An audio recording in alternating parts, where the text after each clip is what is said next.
fall in the last 2 months. In fact, Nifty lost 9100 mark and is now just a few points clear of the 9000 mark, as you can see on your screen. Sensex lost over 300 points and the mid caps saw some sharp cuts. All sectoral indices ended with losses today, and 41 out of the 50 Nifty stock closed in the red. Let's bring in Anuj Singhal to decode the day's trade further for us. Anuj, tepid day of trading as far as the Wall Street is concerned?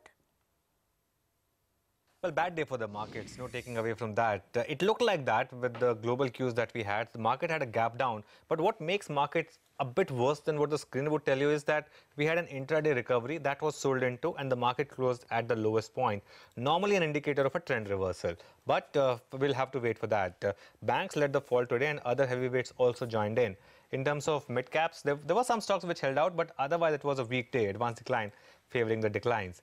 In terms of stocks that dragged the markets, ITC was the weakest one. It had news flow around it, some wire reports saying that the government could be looking at further stake sale.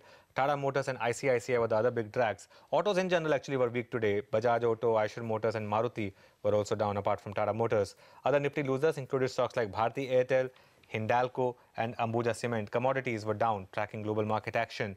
Some stocks bucked the trend. HCL Tech is almost close to a 52-week high. That stock looked good.